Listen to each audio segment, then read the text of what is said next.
अब बात दिल्ली की करेंगे। दिल्ली में विधानसभा चुनाव से पहले बीजेपी और आम आदमी पार्टी के बीच घमासान जारी है। एक तरफ मुख्यमंत्री निवास को लेकर जंग चल रही है, तो दोनों पार्टीज के बीच पोस्टर वॉर भी छिड़ा हुआ है। इसी सिलसिले में आज आम आदमी पार्टी बीजेपी के खिलाफ नए पोस्टर लेकर आ गई है। आम आदमी पार्टी ने दिल्ली में नए पोस्टर लगाए हैं, जिसमें सीएम को लेकर बीजेपी से सवाल पूछे गए हैं। इस पोस्टर में आम आदमी पार्टी ने पूछा है कि बीजेपी का सीएम चेहरा कौन है। इसमें आम आदमी पार्टी का सीएम चेहरा केजरीवाल को बताया है, जबकि बीजेपी की तस्वीर लगाकर उनके सामने एक सवालिया निशान लगा दिया है। देखिए, बड़ा सा question mark, Bharatiya Janata party, बल्कि कुछ और ही लिखा हुआ है। लेकिन कहने का अर्थ यही है, अरविंद केजरीवाल एक तरफ है और दूसरी तरफ अब कौन होगा मुख्यमंत्री का चेहरा। कुछ दिनों पहले एक वीडियो रिलीज किया था, एक घोड़ी दिखाई गई थी जिसमें दूल्हा नहीं था। फिर वही सवाल था कि भाई दूल्हा कौन है, यानी कि मुख्यमंत्री का चेहरा कौन है। इस बीच दिल्ली विधानसभा चुनाव से पहले कांग्रेस को झटके पर झटका लग रहा है। समाजवादी पार्टी के बाद टीएमसी ने भी अरविंद केजरीवाल को अपने समर्थन का ऐलान कर दिया है। तृणमूल कांग्रेस के प्रवक्ता ने यह साफ कर दिया है कि उनकी पार्टी आम आदमी पार्टी के साथ है। समाजवादी पार्टी के मुखिया अखिलेश यादव ये पहले ही ऐलान कर चुके हैं कि वो अरविंद केजरीवाल का समर्थन देंगे। केजरीवाल के साथ आपके कार्यक्रम में वो शामिल भी हुए थे। रही सही कसर आरजेडी नेता तेजस्वी यादव ने पूरी कर दी। तेजस्वी ने एक तरह से इंडिया अलायंस खत्म होने का ऐलान तक कर दिया। तेजस्वी ने कहा कि यह गठबंधन तो केवल लोकसभा चुनाव तक के लिए ही था। उसके बाद अब किसे किसका साथ मिल रहा है वो तो प्रत्यक्ष है। कांग्रेस पार्टी एक तरफ हो गई है, बाकी अलायंस एक तरफ दिखाई दे रहा है। दिल्ली में महागठबंधन टूटा हुआ नजर आ रहा है। नेक्स्ट इलेक्शन बिहार का है, कैसे टूटा हुआ नजर आ रहा है? कांग्रेस अलग लड़ रही है दिल्ली चुनाव में तो पहले से ही तय था। इंडिया अलायंस जो है वो लोकसभा के लिए, और बिहार में जहां तक बात की जाए हम लोग तो शुरू से साथ थे। यहाँ तो दिल्ली में इस बार ट्रायंगुलर फाइट है। बीजेपी, आम आदमी पार्टी और कांग्रेस पार्टी लगभग सभी सीटों पर आमने सामने है।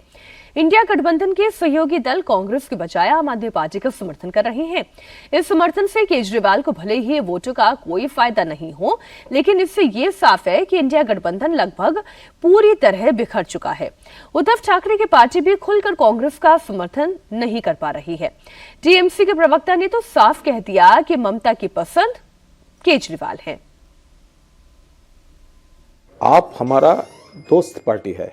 अरविंद केजरीवाल जी ममता जी को रेस्पेक्ट करता है और ममता जी अरविंद केजरीवाल को पसंद करता है, और हम लोग चाहते हैं दिल्ली में भाजपा हार जाए और फिर से जो स्थिति है, जो गवर्नमेंट है, वो फिर से पावर में आ जाए।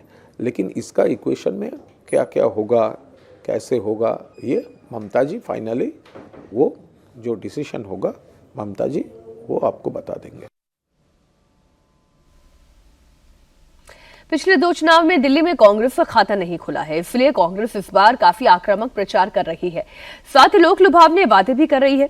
कांग्रेस ने पहले प्यारी दीदी योजना के तहत महिलाओं को हर महीने 2,500 रुपए देने की बात की, ये वादा किया। तो कल जीवन रक्षा योजना के तहत 25 लाख रुपए के मुफ्त का इलाज का वादा। लेकिन कांग्रेस के ही नेता पृथ्वीराज चव्हाण ने यह दावा कर दिया कि दिल्ली में आम आदमी पार्टी जीत रही है। अगर दोनों पार्टियों के बीच गठबंधन होता तो अच्छा था।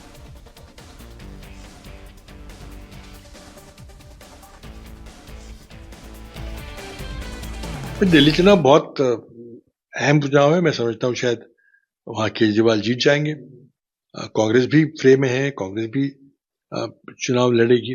अच्छा होता अगर कांग्रेस और आपका अगर गठबंधन होता, लेकिन शायद वो नहीं होते दिख रहा है। तो अभी मैं यहाँ बैठ के शायद दिल्ली में क्या हो रहा है उसके बारे में ज्यादा कहना मुश्किल होगा। इस बीच दिल्ली की मुख्यमंत्री आतिशी ने मुख्य चुनाव आयुक्त को एक पत्र लिखकर उनसे मिलने का वक्त मांगा है।